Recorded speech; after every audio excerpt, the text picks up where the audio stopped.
Hello everyone and welcome back to DC Central, and in today's video we're going to be discussing and breaking down a few different news articles that have come out over the last couple of days surrounding the Arrowverse as a whole, including shows going forward, shows not going forward, and also the new CW schedule going forward for the 2021 and 2022 season. So let's discuss. So yeah, it's been a busy couple of days for Arrowverse news. We've had quite a lot in and out of different types of news, of different sizes and different severities, but it's definitely been a busy and exciting time to sort of be on Twitter as an Arrowverse fan. What I want to do in this video is I want to talk about mainly the news we got last night about there were two shows that were discussed last night, being Naomi and the Painkiller Black Lightning spin-off. I'm going to talk about that in a little bit, but what I want to talk about first is news that's just broke now, because as of today is the day of the CW Upfronts, which, if you are unfamiliar with the Upfronts, they're basically a press event that the CW hold to discuss things that are coming up over the next season, the next schedule of the CW, and a lot of that obviously has to do with the Arrowverse, given the fact that the Arrowverse makes up the majority of the CW's network. So the first thing I want to talk about here is that the CW has officially announced its 2021 and 2022 schedule, including there are some pretty big changes that are on the horizon. So I'll start off by talking about the upcoming schedule for the 2021 and 2022 seasons. I'm not going to go through the entire schedule, I'm just going to keep it specifically to the Arrowverse. So The Flash is once again going to be debuting on Tuesday at 8 PM, or 8/7 Central on the CW. Obviously that's the date The Flash always has. It's had that date for years, it's never changed, and The Flash is, it's the biggest show on the network, so it makes complete sense to keep it in the same spot it's always been. People know that slot, it's always there, people tune in week after week after week to continue to watch The Flash, so to keep it on the exact same date is really no surprise. And then the other day that's of note is Wednesday, as we have 8 PM, we have Legends of Tomorrow for Season 7, and at 9 PM, Batwoman for Season 3. So we do have Legends and Batwoman both moving together to a different day. Obviously, as it is at the moment, the schedule we currently have, Legends of Tomorrow and Batwoman are both on Sunday nights, but they are now moving to Wednesday nights. So that's fine. Obviously, I think it's pretty good to kind of have The Flash, Legends of Tomorrow, and Batwoman kind of all together, just because it kind of keeps that momentum. I mean, it is quite nice sometimes to have them spread out a little bit, because it gives, especially people like me who try their best to keep up with reviewing the shows. I know I've been terrible over the last season and a bit, which I constantly apologise for. It's just been very difficult for me to keep on top of everything. But it does make it a lot sometimes nicer as a reviewer to kind of space them out a little bit, because it gives you maybe a day break sort of in between. But as I said, from a perspective of the CW, who are, running a television network, it makes total sense to clump The Flash, Legends, and Batwoman together, in a sort of a 24-hour period. That makes perfect sense. So to kind of go out of this news, obviously, the main things you got to know: Flash will be returning for Season 8 on Tuesday at 8 PM. And then on Wednesdays, you have Legends of Tomorrow Season 7 at 8 PM, and Batwoman Season 3 at 9 PM. Also, another piece of news that's just dropped out of the upfronts. I wasn't going to include this, but it's just come up, so I thought I'd mention it. Mark Pedowitz has said that The Flash is going to air a 5-episode event this fall, which will include cameos from other DC heroes, and it's basically being described as like a mini little crossover event, even though they don't have the resources or availability to do a full-scale crossover like they would normally like to, obviously due to COVID and whatnot. They're going to be bringing in a 5-episode arc with different characters from across the Arrowverse. Now, there's no mention of who these characters are going to be. All it says is that there's going to be 5 episodes with different heroes in it, and it's going to be debuting this fall on the CW. So this is going to be a part of The Flash, and, given the fact we now know the schedule, this will be early on in The Flash Season 8. So that's very exciting. I think it's really cool that we're getting that announcement. Obviously, this season on the Arrowverse, we do have a sort of mini crossover event coming up as well, with David Ramsey officially returning as John Diggle. He's going to be returning in all 5 of the major Arrowverse shows. So I think this is going to be a similar kind of thing, but it's going to be exclusively on The Flash, and other heroes are going to come over to The Flash.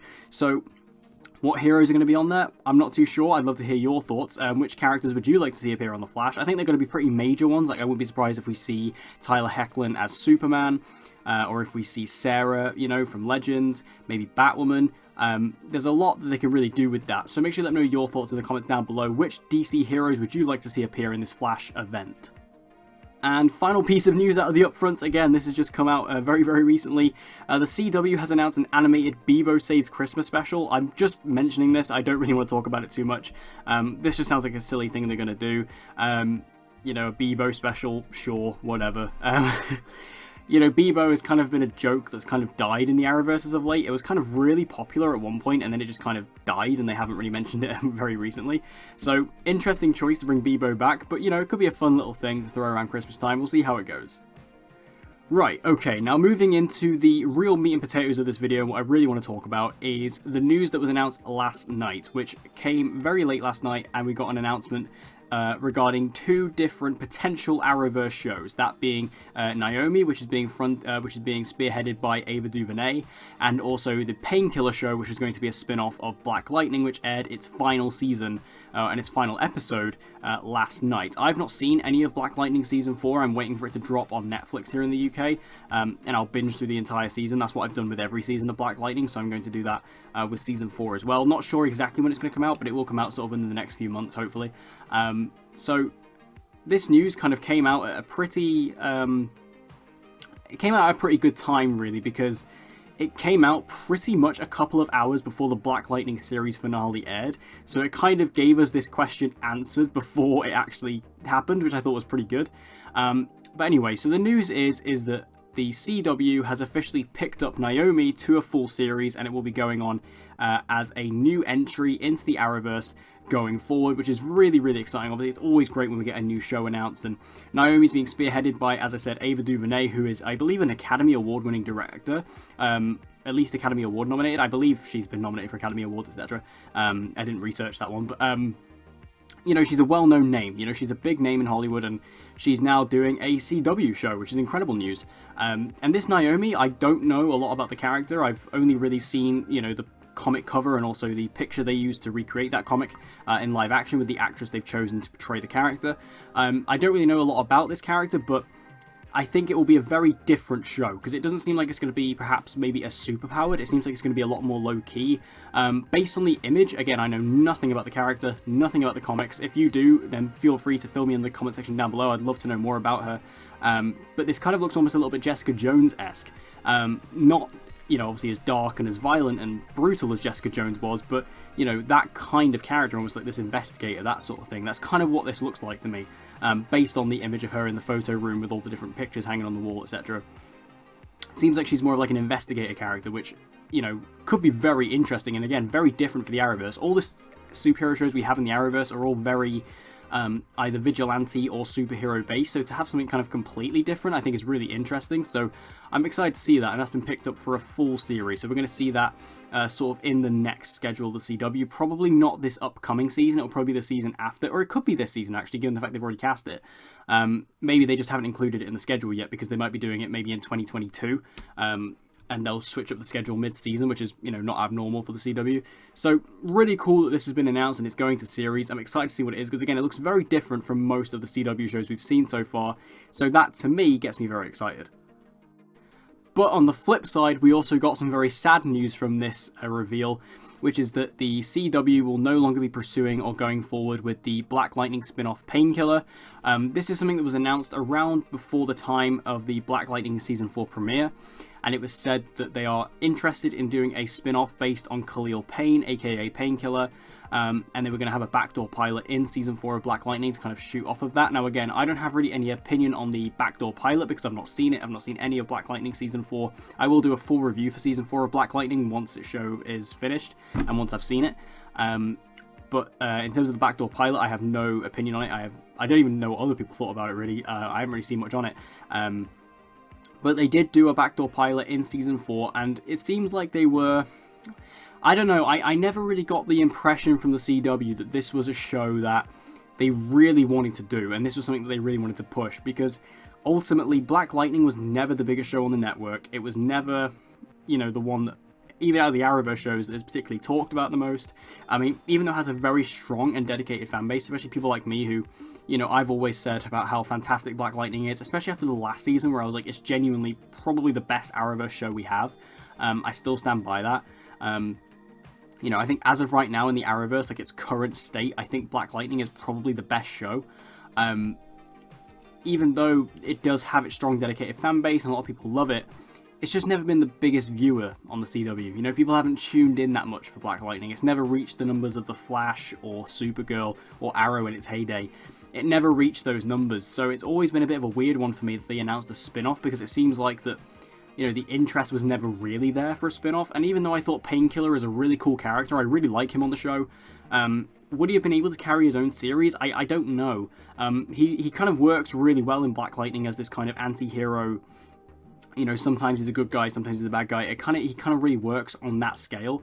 But as a protagonist of his own series, I would have liked to have seen it, especially because I think it would have been quite a different Arrowverse show, because I think it would have been, you know, a real vigilante show. You know, kind of like what Arrow was in its first couple of seasons. And almost, I think he would have been almost like a Punisher-esque character. And the show would have been Punisher-esque. Obviously, again, not as brutal and as violent as the Punisher show was, but that kind of character, and, you know, that kind of story. So I was definitely interested in it. I just never personally felt like there was much likelihood of this happening. So when it was announced that the CW weren't going forward with it, I honestly wasn't shocked. I was like, okay, that honestly makes sense.